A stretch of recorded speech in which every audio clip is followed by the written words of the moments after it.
जैसा कि फ्रेंड्स आज अपने हम इस वीडियो के माध्यम से आपको यह अवगत कराएंगे कि उत्तर प्रदेश लोक सेवा आयोग के द्वारा एक नोटिस जारी किया गया है।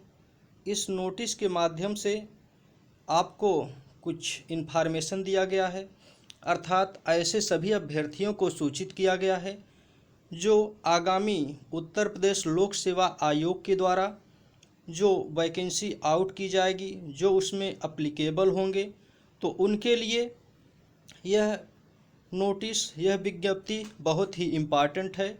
इसलिए इस नोटिस को आप इग्नोर ना करें और इस नोटिस के माध्यम से आप अपने OTR को ज़रूर कंप्लीट करें, क्योंकि यह नोटिस OTR को ही लेकर है, OTR से संबंधित है।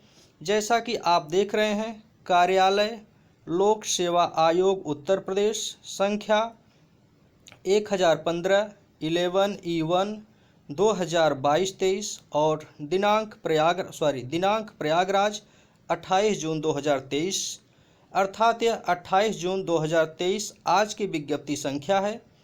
और इसमें अगर हम देखें कि इस विज्ञप्ति संख्या के माध्यम से क्या आयोग के द्वारा बताने का प्रयास किया गया है, क्या नोटिस दिया गया है, तो जैसा कि कहा गया है कि उत्तर प्रदेश लोक सेवा आयोग द्वारा अभ्यर्थियों के व्यापक हित में चयन हेतु आवेदन करने की प्रक्रिया को सुविधाजनक मतलब सरल सुगम बनाने की दृष्टि से एकल अवसरीय पंजीकरण अर्थात OTR वन टाइम रजिस्ट्रेशन की सुविधा प्रदान की गई है।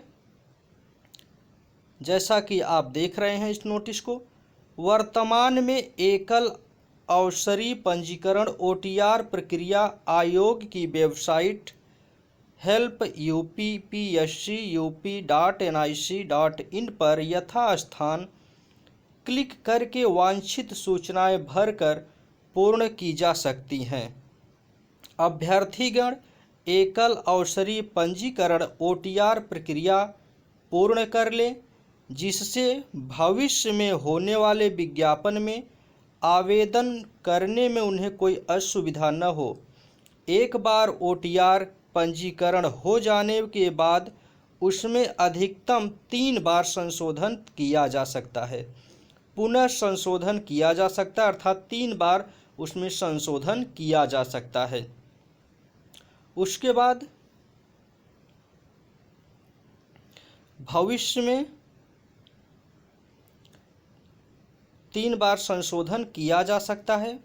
OTR प्रक्रिया अविलंब पूर्ण कर अभ्यर्थियों को OTR पंजीकरण संख्या प्राप्त करना अनिवार्य है, अन्यथा आवेदन न कर पाने की स्थिति में अभ्यर्थी स्वयं जिम्मेदार होगा।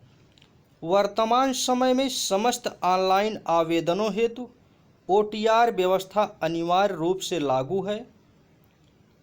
अब कोई भी अभ्यर्थी किसी विज्ञापन के सापेक्ष बिना OTR के आवेदन नहीं कर पाएगा या नहीं कर सकता। अतः अभ्यर्थीगण इस क्रम में वर्तमान विज्ञापनों के साथ साथ भविष्य में जारी होने वाले विज्ञापनों के अंतर्गत ऑनलाइन आवेदन करने हेतु OTR वन टाइम रजिस्ट्रेशन कर ले, जिससे अभ्यर्थियों को समस्त विज्ञापनों के संदर्भ में प्रक्रियाओं की अनुपालना में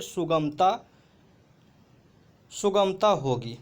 तो इस तरह से इस नोटिस के माध्यम से आयोग के द्वारा यह कहा गया है कि अगर अभी तक आपने OTR फॉर्म को सबमिट नहीं किया, अर्थात वन टाइम रजिस्ट्रेशन आपने नहीं किया है, तो तुरंत वन टाइम रजिस्ट्रेशन OTR कर लें, अन्यथा आयोग के द्वारा जो भी वैकेंसी आउट की जाएगी उसमें आप एलिजिबल नहीं होंगे, क्योंकि उसमें OTR को अनिवार्य बना दिया गया।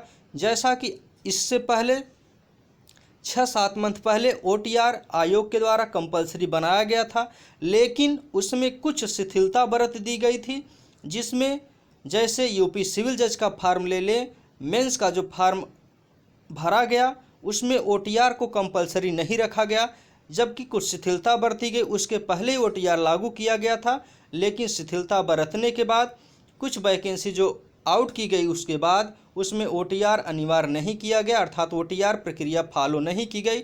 लेकिन अब लोक सेवा आयोग के द्वारा, जैसा कि आप यह डेट देख रहे हैं, यह 28 जून की डेट है। 28 जून 2023 ये नई विज्ञप्ति जारी की गई है लोक सेवा आयोग के द्वारा कि अगर आप अभी तक OTR नहीं किए हैं तो लोक सेवा आयोग की वेबसाइट पर अवश्य जाएं और वहां जाकर आप OTR अवश्य करें, अन्यथा आपको वैकेंसी से वंचित होना पड़ेगा और आप बाद में ये नहीं कह सकते कि हमें OTR भरने का या OTR सबमिट करने का समय नहीं दिया गया।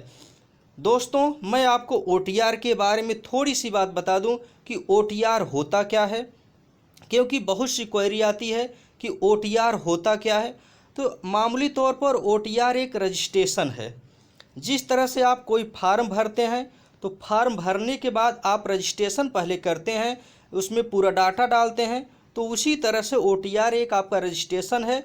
लेकिन इस OTR में आपको पूरा डाटा देना पड़ेगा, आपकी फ़ोटो, आपका सिग्नेचर, आपके पास जितने डॉक्यूमेंट्स हैं, जितनी भी आपकी योग्यताएं हैं, जितनी भी आपने डिग्रियां ले रखी हैं, उन सब को आपको इस फार्म के अंतर्गत अर्थात OTR करते समय, रजिस्ट्रेशन करते समय पूरे डाटा को उसमें दिखाना होगा और उसी का एक OTR नंबर मिलेगा 12 अंकों का।